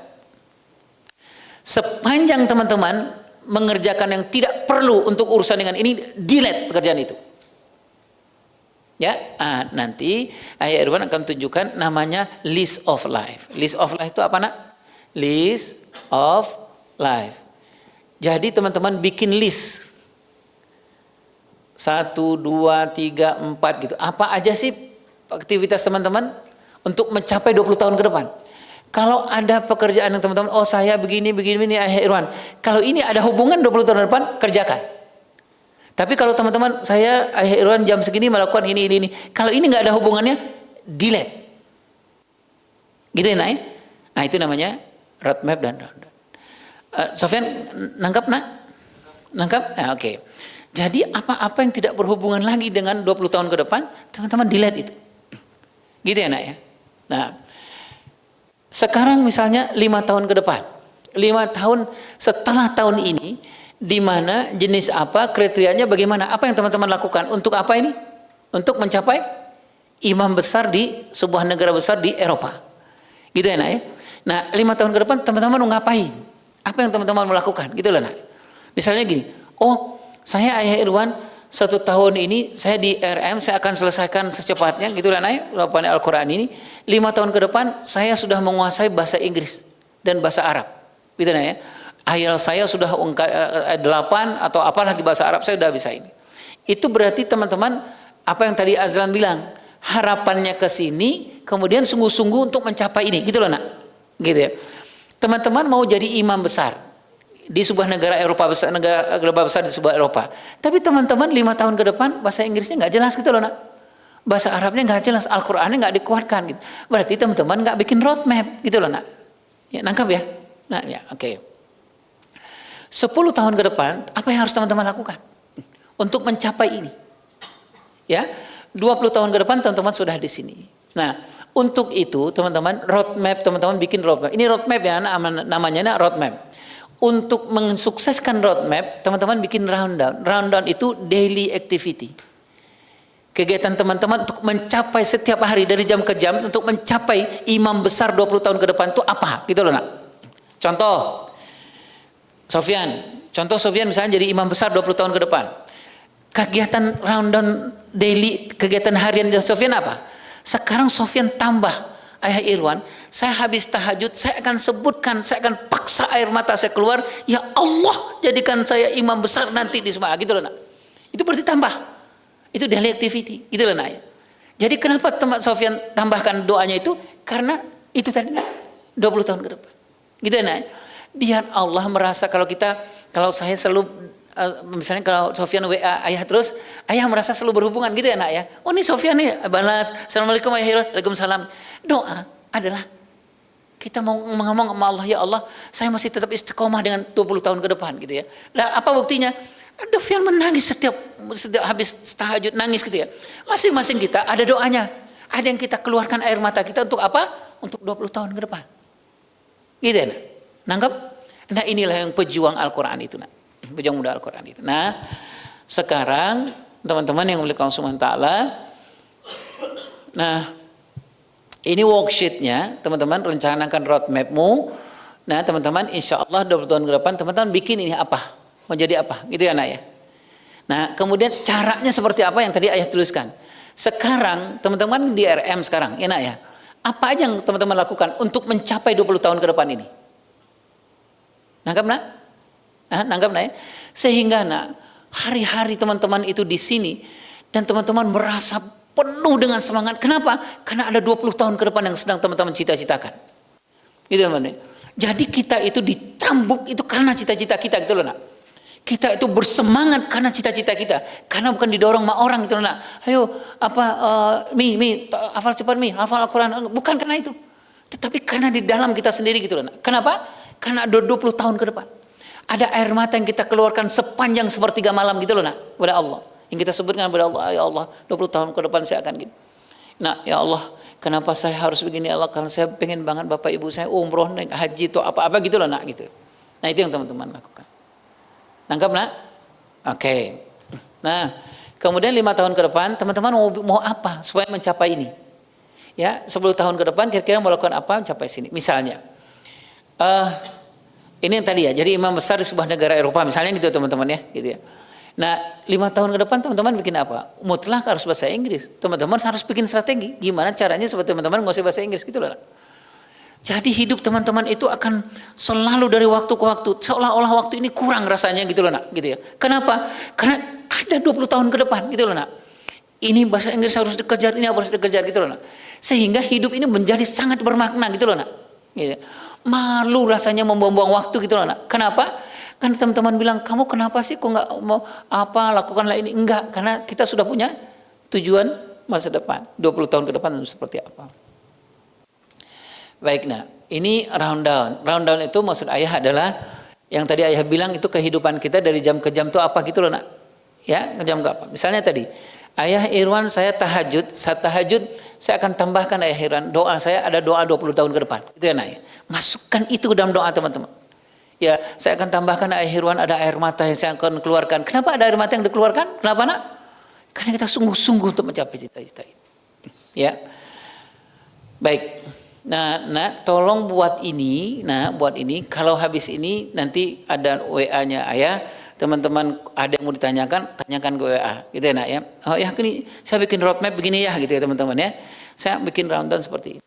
Nah, ayah ambil contoh. Siapa yang mau jadi contoh satu roadmap? Silakan. Lupa ya. Ki, gimana Ki?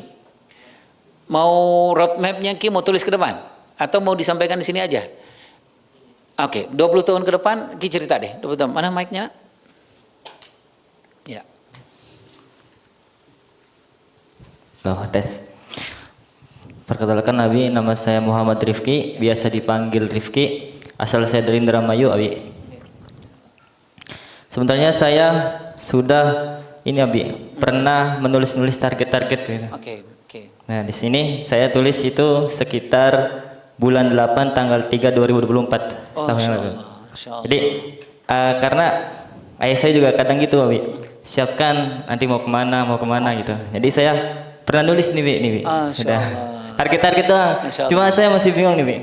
Nah, nanti sini Bi ya, insya Allah 20 tahun ke depan kemauan saya itu ingin jadi pengusaha Bi, di bidang kuliner.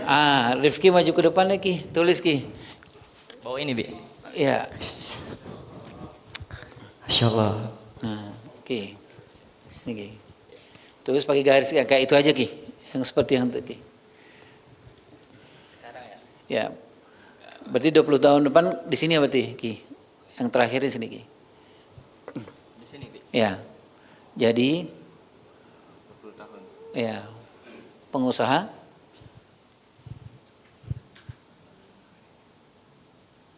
kuliner. Oke.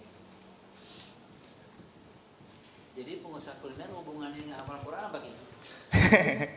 Pengusaha kuliner hafal Quran itu maksudnya. Oke. Terus Di sekarang itu 2024. Adanya di RM sekarang. Oke. sini RM Bi. Nah, RM 2024. Ki tulisnya 5 tahun atau berapa? Oh. Apa? Kalau di sini saya baru itu Bi. Peruntunan dong. Oke, nggak apa-apa. Yang saya akan Baik. Ki tulis saja. terus dulu. Oke. Di sini Bi. Ya boleh. 5 tahun ya? 5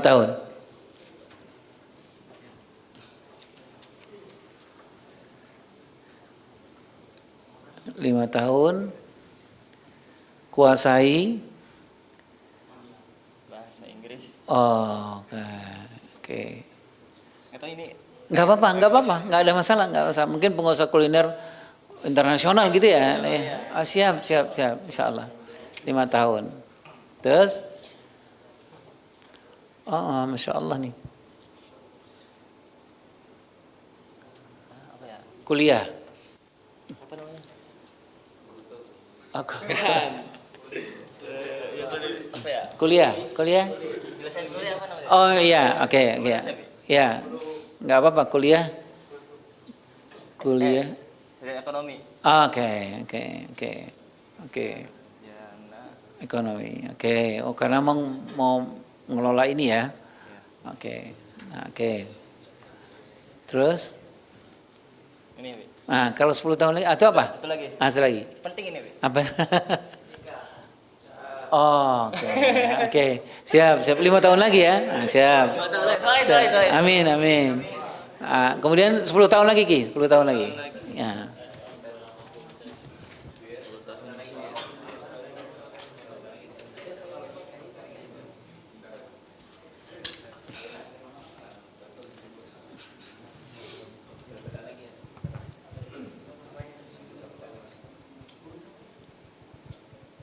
Oh, S2. Oke. Ekonomi. Nah, terus sudah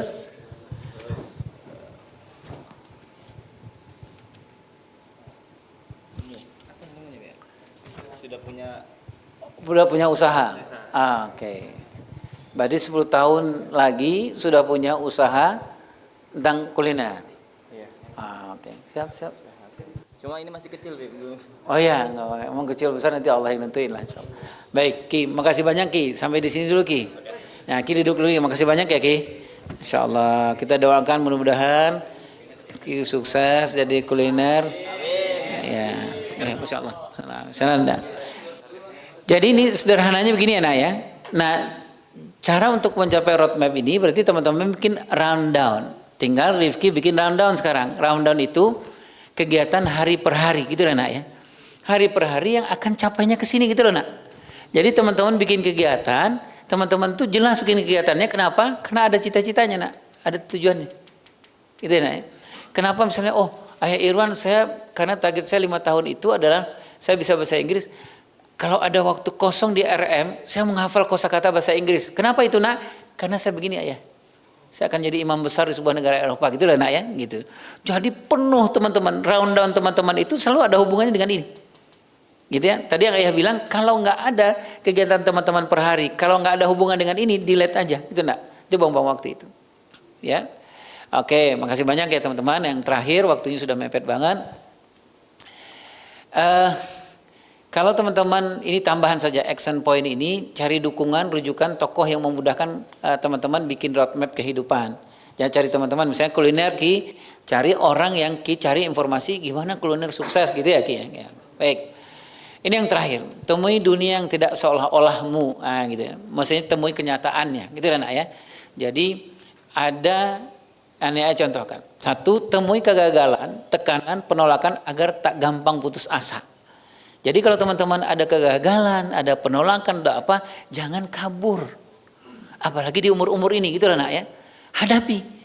Mau sukses nggak ada masalah gitu teman-teman. Karena nanti ke roadmap ke depan, mudah-mudahan kita bukan orang yang gampang putus asa.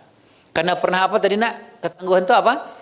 Orang yang jatuh dia bangkit, yang jatuh dia bangkit, dia gagal dia bangun, dia gagal dia bangun gitu lah. Ya. Oke. Yang kedua, ambil tanggung jawab agar kamu dapat diandalkan di masa depan. Jadi kalau ada tanggung jawab dikasih sama mudir, sama musrif, sama musrifah apa gitu Nak ya, ambil itu Nak. Ini kesempatan untuk belajar. Supaya apa Nak? Supaya di masa depan kita bisa diandalkan. Orang yang bisa diandalkan di masa depan adalah orang yang mengambil tanggung jawab sekarang, gitu Nak. Kalau dia ngambil tanggung jawab berarti pengalamannya banyak, gitu Nak ya. Misalnya apa? Ini ada Ayah Irwan mau datang. Nah, misalnya kata Ustadz gitu. Orang yang akan dia pikir adalah saya akan menjadi seorang pemuda hebat di masa depan yang akan bisa diandalkan. Dia akan mengatakan gini, apa yang bisa saya bantu Ustaz? Nah gitu loh Nak, ngambil tanggung jawab. Kenapa dia bersusah-susah hari ini? Kenapa Nak? Karena dia mau jadi orang yang diandalkan di masa depan. Ya Nak, oke. Udah ya selesai. Cari harapan positif, kamu akan membangun dunia. Terbiasa aturan yang patut, kalau ada aturan jangan dilanggar nak, karena kamu akan menjadi orang yang tidak manipulatif, tidak suka berbohong nanti ke depan harinya. Inilah ya, karena waktu kita sudah habis. Asah kreativitasmu agar kamu gampang berbagi kelak kemudian hari. Jadi kalau orang kaya yang gampang berbagi itu karena dia kreatif. Kenapa Abdurrahman bin Auf itu gampang, uang hanya di tangannya bukan di hatinya? Kenapa nak? Karena beliau kreatifnya luar biasa. Apa contoh kreatifnya? Pergi ke Madinah, nggak ada uang, Abdurrahman bin Auf hanya tunjukkan aku pasar di mana gitu loh nak, gitu ya. Orang yang pelit, orang yang nggak kreatif, gitu loh nak ya. Ngasih uang gitu, ya, habis gimana, karena dia nggak kreatif nak, gitu ya nak ya. Nah sekarang asah kreativitasmu, ya, agar kamu menjadi orang yang berbagi kelak kemudian hari. Apalagi nih setelah itu tunaikan kepercayaan agar kamu berkata jujur kelak kemudian hari, ya. Kepercayaan amanah dari orang lakukan, jangan khianati amanah orang. Ini ada 10 nak, 10 yang ayah sarankan kepada teman-teman. Nah, coba lakukan ini, namanya 40 days challenge, ya. Teman-teman lakukan satu saja selama 40 hari. Karena secara karakter, satu karakter dilakukan 40 secara intens, mudah-mudahan itu internalize dan diri teman-teman. Ya, ayah ambil contoh. Misalnya gini, teman-teman akan latihan yang nomor 2, ambil tanggung jawab agar kamu dapat diandalkan. Latih 40 kali nak. Ya. Hari pertama apa? Cari teman tanggung jawab, cari aja nak. Di sini apa? Misalnya apa? Enggak disuruh orang enggak apa-apa. Gitu, ambil kesempatan untuk itu. Karena apa tadi nak? 40 kali kita melakukan secara intens, mudah-mudahan kepribadian itu ada sama diri kita. Gitu loh nak. Ya. Sama seperti misalnya gini, Ayah Irwan, saya punya utang pengasuhan ragu-ragu. Nah, latih selama 40 kali, jangan ragu-ragu. Kalau misalnya teman-teman mau ngomong, mengusulkan, usulan aja. Jangan takut, usul aja. Mau diterima nggak terima orang lain persoalan. Besok lakukan lagi nak, usul aja. Katakan kepada ia supaya melawan dari ragu-ragu itu. Mudah-mudahan secara teorinya 40 kali ke teman-teman lakukan berhari, teman-teman bisa memperbaiki semua utang pengasuhan yang teman-teman dapatkan itu. Gitu nak ya. Nah, waktu kita misalnya sudah terbatas, ayah pengen banget nemenin ini sebenarnya. Cuma teman-teman lakukan ini yang tadi ayah bikinkan worksheet-worksheetnya. Kalau ada apa-apa nanti teman-teman bisa ke WA-nya ayah. Nah, ini WA-nya ayah. Nah, ini WA, ini WA, ini Instagramnya ya. Gitu ya nak ya. Pengen yang lama-lama tapi memang waktu kita terbatas. Ayah hanya menitipkan pesan kepada teman-teman bahwa jadilah pejuang Al-Quran tangguh nak. Gitu. Apa tangguh tadi nak? Dia jatuh, dia bangkit. Dia jatuh, dia bangkit. Gitu nak ya. Ada 3 hal yang perlu kita lakukan menjadi pejuang yang tangguh itu apa? Yang pertama, bayar hutang pengasuhan, akui hutang pengasuhan, bayar, jangan ditunda. Yang kedua apa nak? Bikin roadmap nak, bikin roadmap, ya, dan bikin rundown. Yang terakhir apa nak? Temui dunia yang tidak seolah-olah, ya nak ya.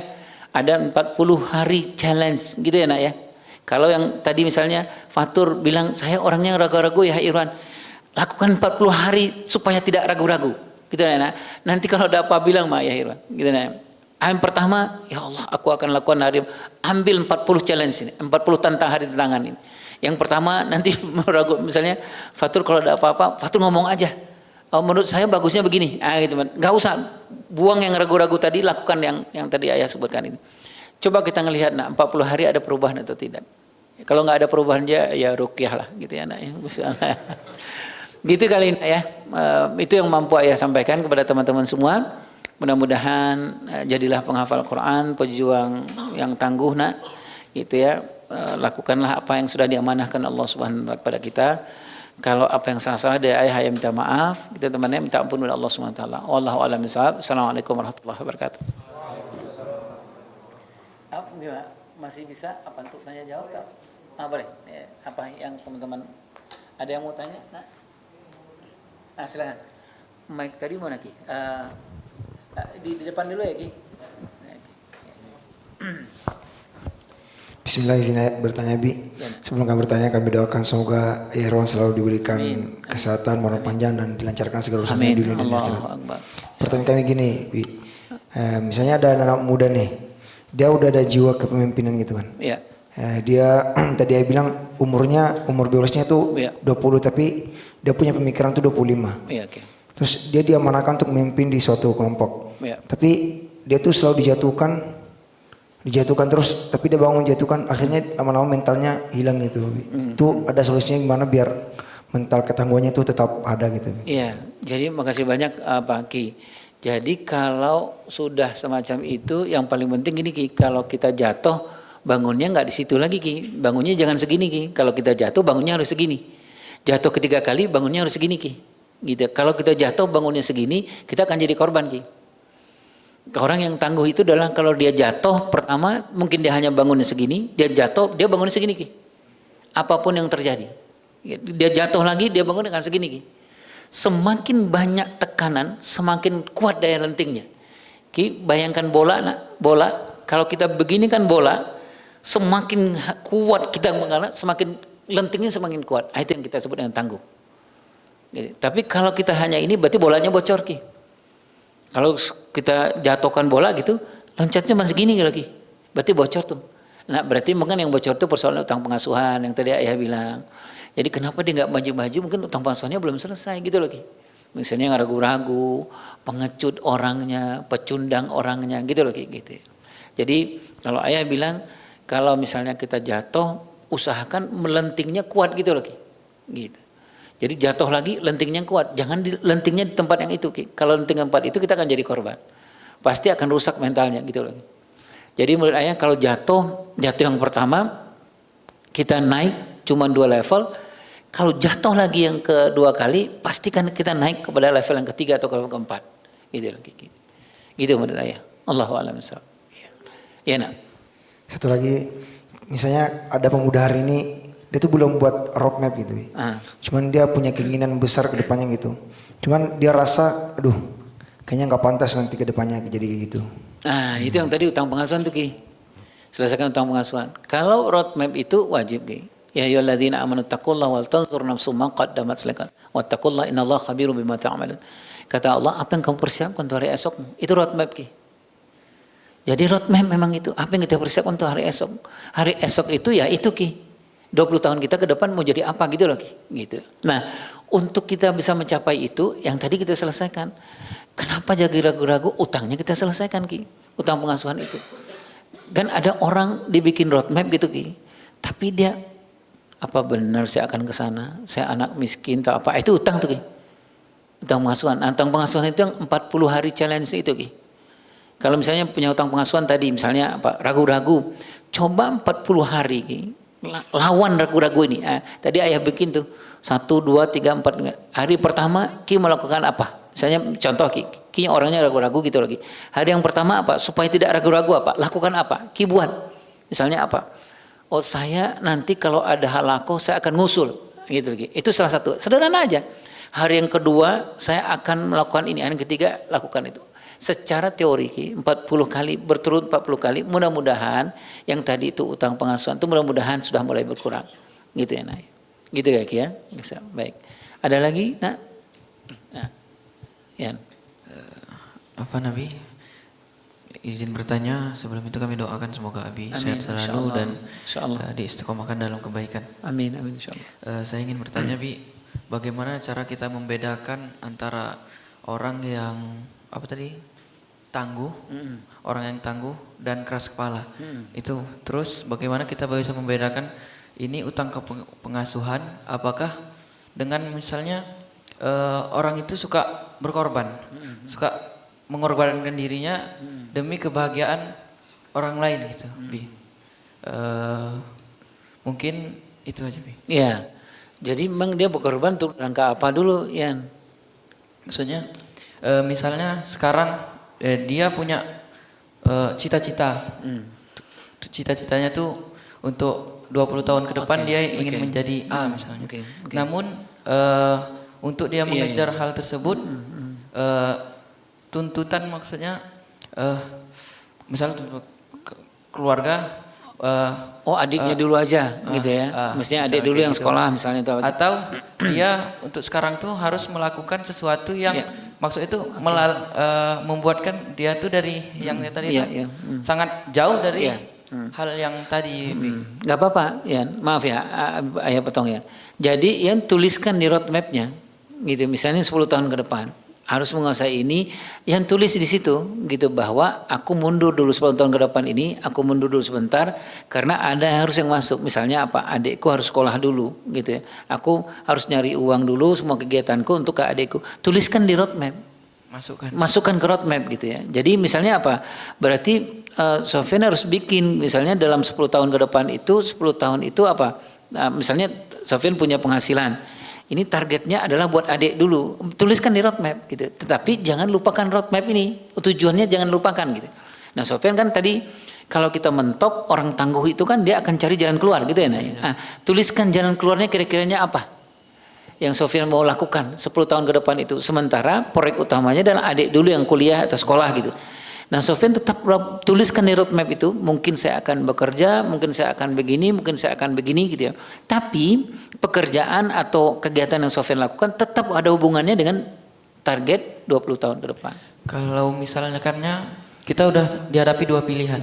Kalau kita akan maju terus nih mengejar impian kita, maka kita pasti akan meninggalkan yang ini. Baik. Namun kalau kita di sini, kita akan selama-lamanya di sini. Misalnya kita ingin mendedikasikan diri kita itu untuk lingkungan sekitar gitu.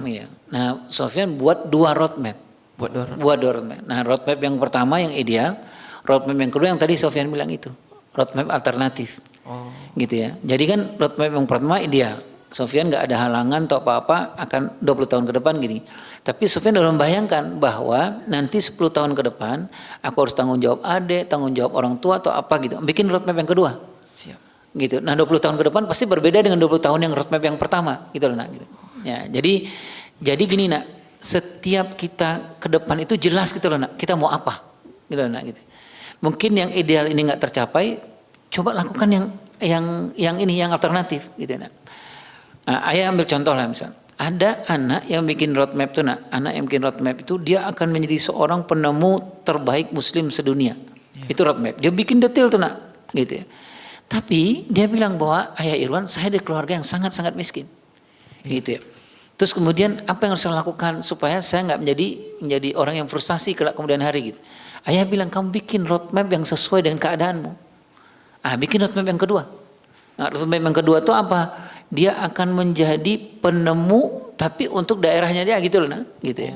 Kemarin itu penemu di seluruh dunia, ini penemu ini. Jadi bikin dua roadmap gitu ya. Nah, boleh bikin roadmap, boleh, Nak. Dua roadmap boleh, Nak, gitu ya. Tapi ayah sarankan bikin roadmap yang ideal dulu, Nak. Yang ideal dulu, gitu, yang 20 tahun ke depan jadi apa yang gitu, Nak. Karena apa? Teman-teman masih muda, Nak. Teman-teman masih muda, tenaganya masih banyak gitu, Nak, ya. Dukungan masih banyak yang bisa kita dapat, bisa kita raih gitu. Bikin yang ideal dulu. Misalnya jadi imam nanti di Inggris tuh imam besar itu adalah Sofyan misalnya gitu. Nah, Sofyan bikin tuh tahapan-tahapan yang tadi ayah bilang itu. 1 tahun apa, di mana, apa yang diraih, targetnya apa, 5 tahun tuh apa, 10 tahun tuh apa gitu. Bikin itu. Tapi kita kan hidup di dunia nyata ya, Nak, gitu ya. Artinya gini, Sofyan bukan orang yang tinggal sendiri. Ada adik, ada kakak, ada orang tua. Kemudian Sofyan bilang, ya Allah, orang tua saya udah tua, saya harus biru walidain gitu. Nah, bikin roadmap yang kedua. Roadmap yang kedua 20 tahun ke depan apa? Misalnya Sofyan bikin yang rasa-rasanya tidak seideal yang pertama gitu. Nah, gitu. Jadi kita bisa gini, Nak.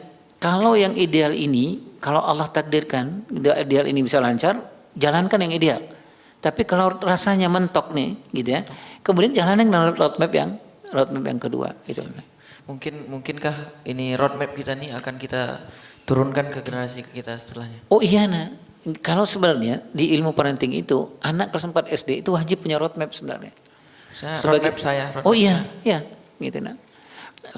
Sebagai penutup, ayah contoh. Ayah bikin lembaga dengan salah seorang calon presiden yang nggak jadi kemarin, yang kalah kemarin. Ayah bikin lembaga, namanya Komunitas Rumah Pencerahan. Sudah hampir 10 tahun lah ayah bikin lembaga itu.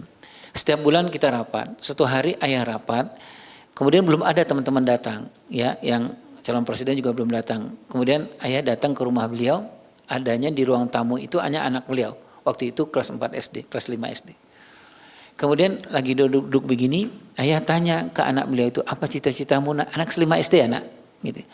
Anaknya ini yang bapak yang calon presiden yang kalah ini bilang sama Ayah Irwan, jangan tanya ke anak-anak soal cita-cita, tanya roadmapku apa, gitu loh nak gitu. Itu kelas 4 SD seharusnya sudah punya roadmap.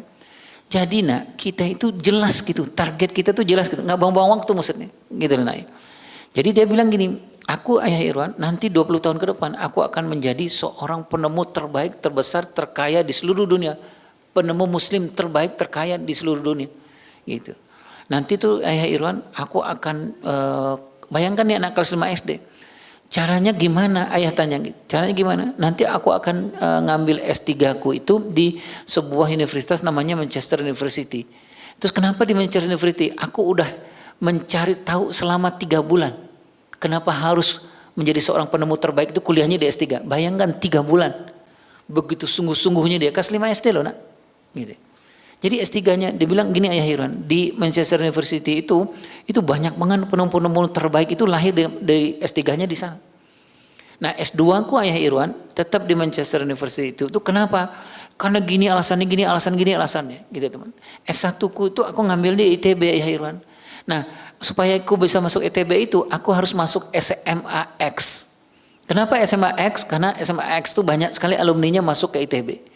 Untuk masuk ke SMAX itu, Ayah Irwan, aku harus masuk SMPZ. Kenapa SMPZ? Karena SMPZ itu banyak sekali alumninya masuk ke SMPX. Sekarang aku kelas 5 Ayah Irwan, kelas 5 sebentar lagi kelas 6. Supaya aku bisa masuk ke SMP itu, aku bikin namanya rundown. Gitu loh. Kegiatanku per hari apa gitu.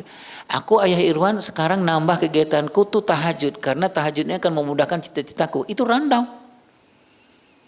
Ayah Irwan di tahajud itu aku akan doa ya Allah mudahkan aku jadi orang penemu apa-apa terbaik dunia. Itu ada di rundown yang ayah sebutkan itu karena roadmap itu nak, gitu ya.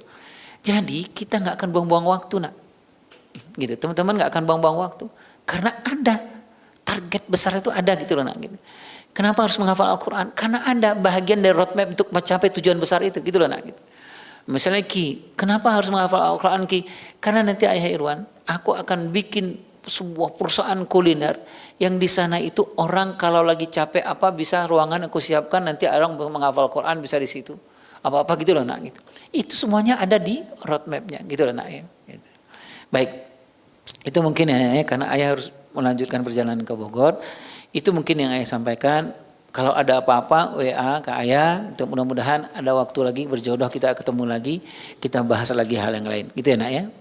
Mudah-mudahan kalau ada waktu bikinlah roadmap, tentukan hidup teman-teman, jangan buang-buang waktu karena akan banyak sekali yang harus kita kerjakan ini. Gitu ya nak ya. Allahu a'lam bishawab. Assalamualaikum warahmatullahi wabarakatuh.